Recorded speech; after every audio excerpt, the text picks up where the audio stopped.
Hi, I'm here to talk about Narlene Narwhal from SpongeBob's SquarePants, who I think is an underrated character. I feel like Narlene hasn't gotten enough credit. Narlene appeared a lot in Camp Coral, SpongeBob's Underyears, which I think is an underrated cartoon show. I think it's pretty good. I don't think it's bad. There's some fun stuff to it, and it felt like there were some different dynamics between the characters. It felt like it wasn't exactly like the main SpongeBob show, which is good, while still having enough similarities to be comforting and fun to watch. Uh, Something that I do really like about Camp Coral is Narlene. I actually think that she's a really funny character with a lot of personality, and things tend to get very interesting and entertaining and unpredictable when she shows up.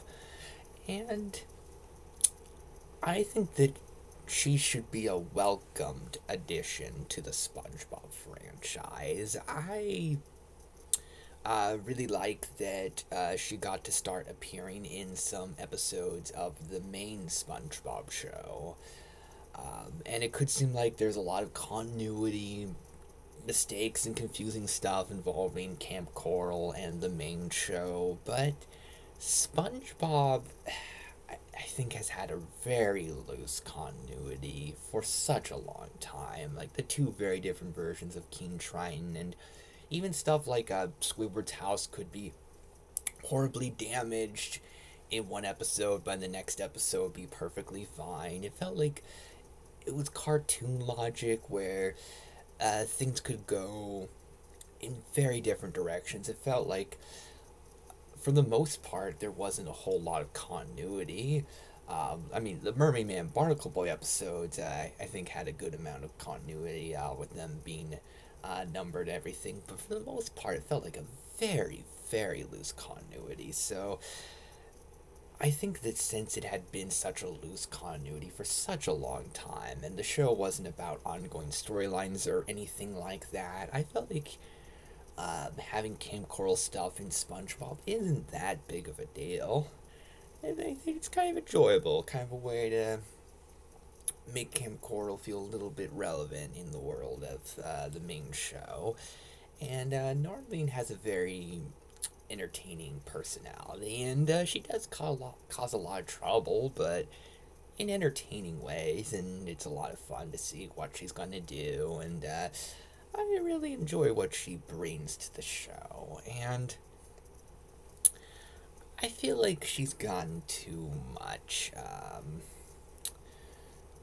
dislike from the fans. I feel like if Narlene had been in the early seasons, even in one episode of the early seasons, I think she could have been a fondly remembered character and a well liked supporting character. I feel like her being uh, in a SpongeBob spin off that is very divisive and being incorporated in some later season SpongeBob episodes, I feel like that kind of uh, ruined a lot of her chances of being a super popular character. But I really like the character, and I like how she has a very free, sort of shameless way of going about things, and as somebody that often lacks self confidence, often feels unsure of myself, there's a certain charm to seeing a character that, like Narlene, that just goes about things the way she wants and feels a lot of pride and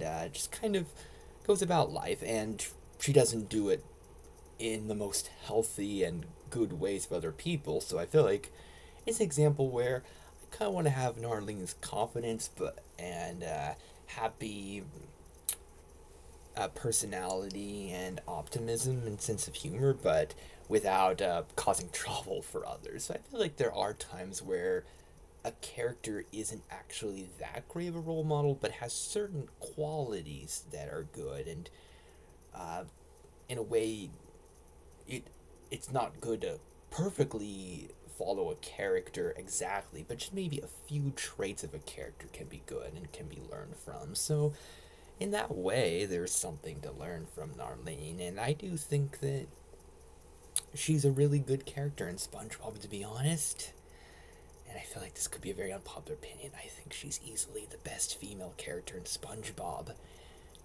A problem in SpongeBob SquarePants is that it is a comedic show, and a lot of the female characters are not given funny stuff to do. Sandy, the primary female character in SpongeBob, there to be a voice of reason character. It felt like it gets even less comedic stuff than a lot of other voice of reason characters would get. Just kind of there to be serious a lot of the time.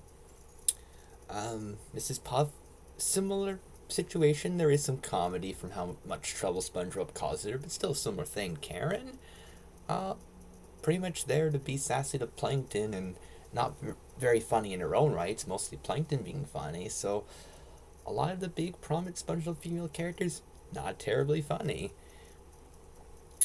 It felt like Narlene was a breath of fresh air and is actually a female character that can be as funny as the male characters, which I think is something SpongeBob needed for a long time. So I do actually like the character of Narlene. I like that she's shown up a lot in Camp Coral, and I think that show is done now. So I hope that she goes on to appear in lots of episodes of future seasons of SpongeBob.